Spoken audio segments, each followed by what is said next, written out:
My Video Day. Давайте аплодисментов. Сегодняшняя конференция, честно скажу, вызвала небывалый ажиотаж на рынке. У нас огромное количество желающих сегодня было сюда прийти. Все, кто не смогли сегодня до нас доехать, смогут посмотреть прямую трансляцию в социальной сети «Одноклассники» и ВКонтакте. Так что не забывайте, что еще за нами будут смотреть тысячи и сотни тысяч людей. Сегодня будем много говорить о видео, как о главном тренде последних лет.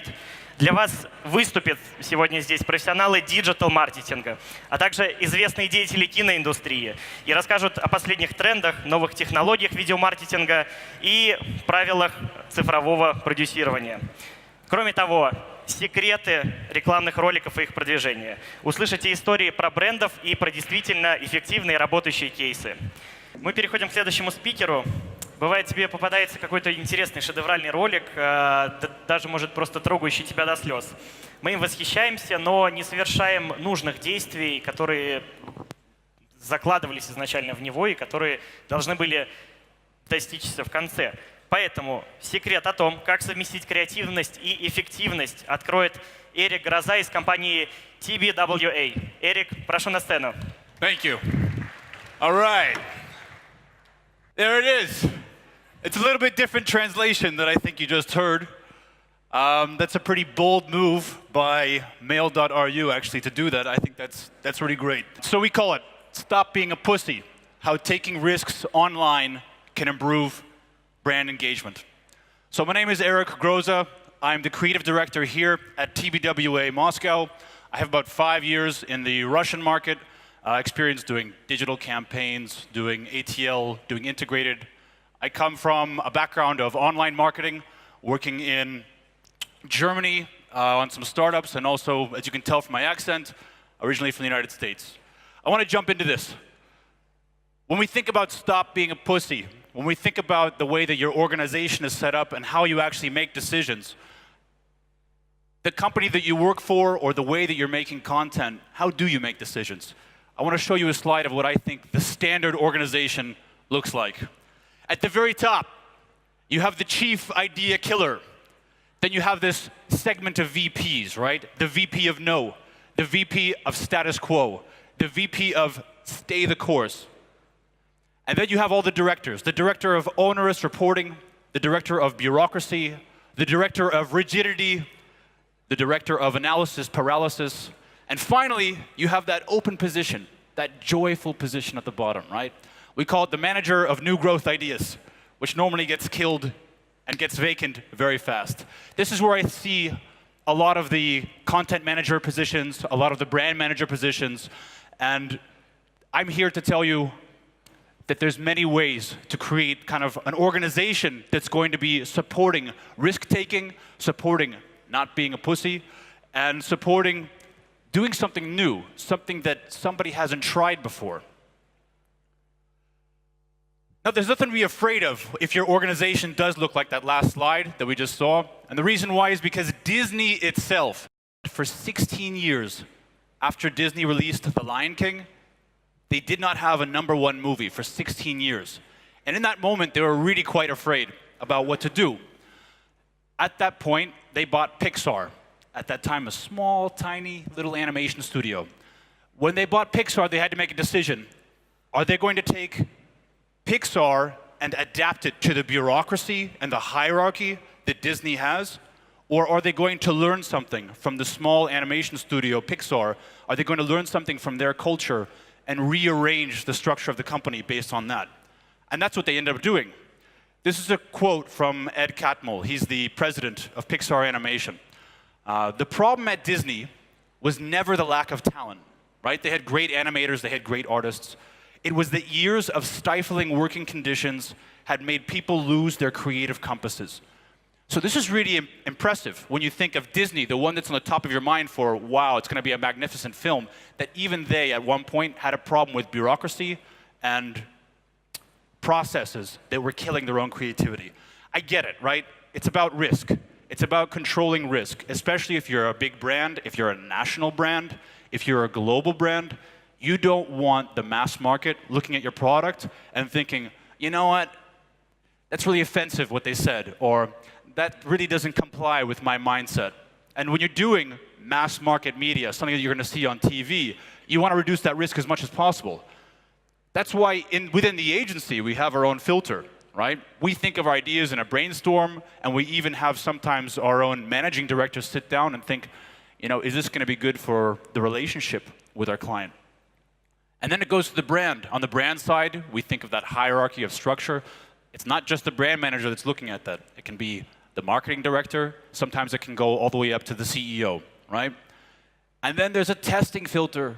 When it's going to go on TV, so often it goes to a group of people, a panel of people across several different cities, and they say whether or not they really understand if the role of the lead character fits the personality of the average person in this kind of culture or day and age. You can imagine that a lot of creative ideas get killed at this point, right? And then it goes on air when they finally screened it all the way down. Digital video is a lot different. And I like to see the look on our brand managers' faces when they finally realize there's some very interesting things that we can do when we don't have that filter with digital video. Really? Really. I'm going to take a look at Beeline. Now, of course, this is like a dream brand. They do some pretty wild stuff to begin with. They're always taking a little bit of risk. But one thing they've never really taken a risk with is Svetlakov. You've seen him, right? He's here, he's there. He's constantly bombarded with this image, right?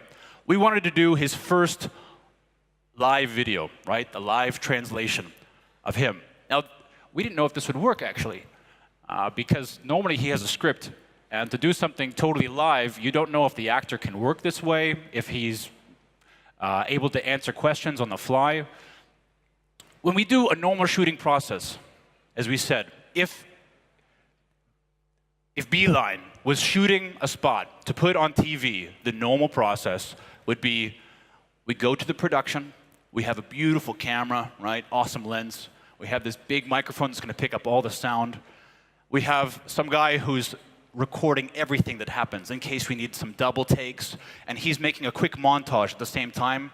And when you're the client, you sit all the way far away at this little monitor on the side here, right?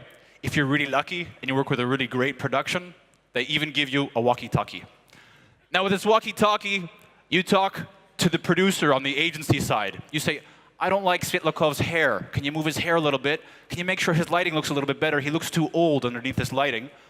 And then the producer on the agency side talks to the producer on the production side. And then on the production side, they go to the director, and the director makes the decision, yeah, we're going to move that hair a little bit, right?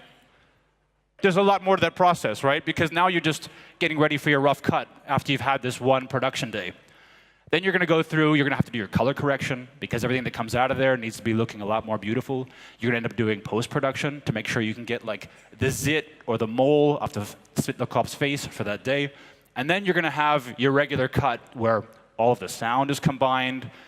Probably this whole process, if you're lucky, takes like about a week. That's if it's fast and there's no comments in there. Live video shooting. It's very difficult to avoid risk. What did we do? We had our camera, we had our microphone, and that's really it. I mean, it just like went into a server, and that server was backing up everything we were doing, and it pumped it right into a laptop. Now, the reason it pumped it into a laptop is because the way that live video has been optimized, it's like for your selfies, right, with your iPhone, to make sure that when you have the front-facing camera, you can only see yourself. So basically on the laptop, we were telling that the signal from this server, which was constantly being pushed in, live by the way, that would be our webcam for that device. And this is what our post looked like. It was about 7 minutes long. I've cut it down really short just so you can kind of like see the good parts. But overall, I've left some of the mess-ups and kind of unsmooth things that happened in there so you can see how it came to life. We can play it right now. А главное, сейчас вы можете задать свои вопросы Сергею, и он на них ответит. Ну, ребятушки. Ребят, кто там не верит, я не понимаю. Мне одни и те же вопросы приходят о том, что, Сережа, это точно вы? Это точно вы? Я сижу здесь, отвечаю на вопросы, и все ответы, которые сегодня приходили, это именно от меня. Вопрос от Виктории Животовой. Добрый вечер. Животовой? Животовой. Животовой. Животовой. Простите, Виктория. Сергей, если бы у вас была возможность воплотить в реальность что угодно из мира книг или кино, что бы это было? Вы знаете, был такой мультик, ну как он был, он есть. Там девушка вот с такими большими губами пела «Оставайся, мальчик, с нами, будешь нашим королем, ла-ла-ла». Я все время мечтал, чтобы эта женщина ожила. И она жила в моем продуктовом магазине номер 5 на улице Челюскинцев в городе Екатеринбурге. То реально, я пришел, она в рыбном отделе работала, все, у него такие же губы, и она все время ла-ла-ла, ла-ла-ла, и тырила такая к себе селедку домой откладывала. Главное просто верить. И на сейчас последний вопрос. Киря Блиннер. Ребята, ну вы сегодня, конечно, жгете. Сегодня имена и фамилии, но может они не настоящие. Почему икра красная? Дело в том, что эта традиция пошла с тех пор, как Ленин возглавил нашу страну. С праздником Великой Победы. У меня дома, кстати, билайновская икра. Она такая, знаете, желто-черная икра. В общем, ребят, все здесь честно. Вот сидят настоящие ребята. Все по-настоящему, все ваши вопросы пытаемся отвечать. А пока успевайте задать свой вопрос и скачивайте приложение «Мой Билайн» и общайтесь в чате с нашими операторами. Долой звонки.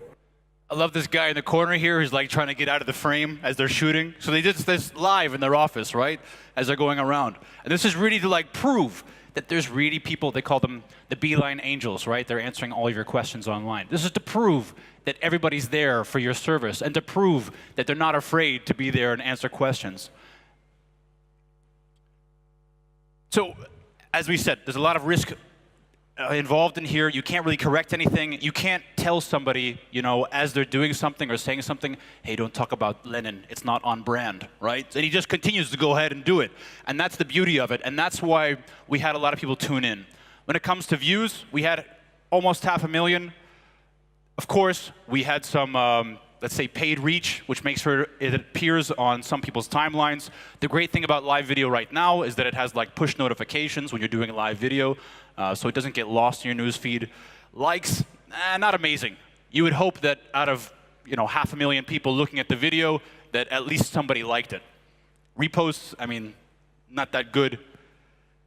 But when it comes to comments, right, because this was an activation to have people ask questions and interact with one of their favorite stars on this post and interact live, we had 364 comments. I think that's a really big deal because that proves that this was not a passive interaction. This wasn't people scrolling, looking for 2 seconds and passing it. They were actively typing questions, trying to see if they could get their post to be read online.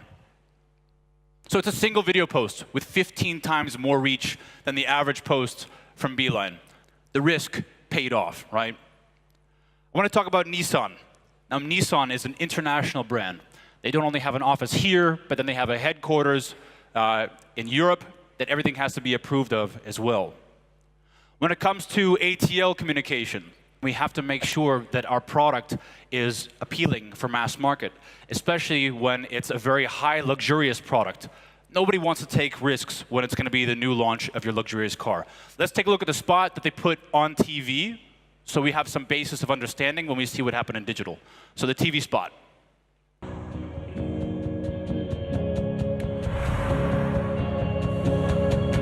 So it's a beauty shot of the car, right?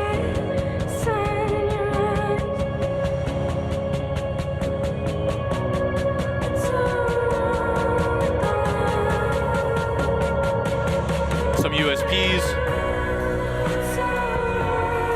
Жизнь набирает высоту. Совершенно новый Nissan Murano. And then the signature. Again, this went through the entire filter, right? This went through the agency filter, the brand filter, the testing filter, right? Nobody was offended by that spot, so we put it on air. Because in the end, it was delivering the feeling of floating on a cloud when you're driving in luxury, right? But when you're gonna go online, is anybody really gonna like tap their friend on the shoulder and say, hey, have you seen the new Murano spot from Nissan? So you gotta think about what kind of content are you gonna put online that somebody's gonna even want to rewatch, right? Imagine you're the brand manager at Nissan, and you have that video, and you have a plan. And the first thing you think is, okay, you know what? We're just gonna make it easy. We're gonna take that spot, put it online. And then you start to get views. And your dreams are coming true, right? You get more and more views. Are some of you getting excited just looking at that view bar growing, right? When it comes to like 500,000 views, normally, if you're a brand manager, you'll be faced with the fact that 83% of those views are going to be paid for, and 17% are going to be organic. That's it. 17% of those are actual people who are making an active choice intentionally to click on your ad and to watch it. If it reaches about 20%, it's pretty good. 25, you're okay. Then you have like some good content. But this is the range that we're talking about here. So we wanted to try to go beyond and further than this and knock out what we had average. And we made our own spots, specifically for online. Now again, this is a luxury vehicle, and so we can't do something completely crazy, but at the same time, we can play with some of the USPs, some of the product features in a car. And this is what we had instead.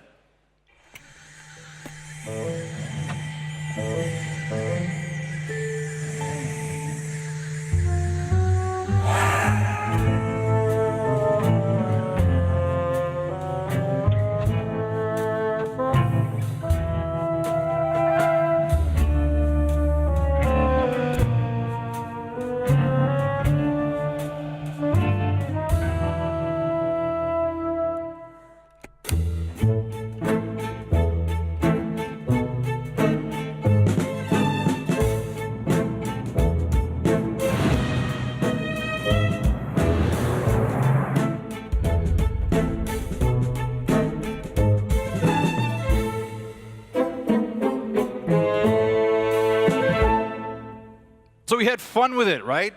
Why Dracula, right? Because he's maybe a more premium segment wild character that you would see. But we really had fun with it. We did one also with his favorite pet.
As you can tell, the whole entire story revolves around a single USP or feature of the car, right? Are these mind-blowing features? Is this something like totally amazing and new for the car automobile market? No, of course not. But what we're doing is creating an interesting moment around that feature to make people want to watch it or rewatch it, to engage them, to become more interested about what that is.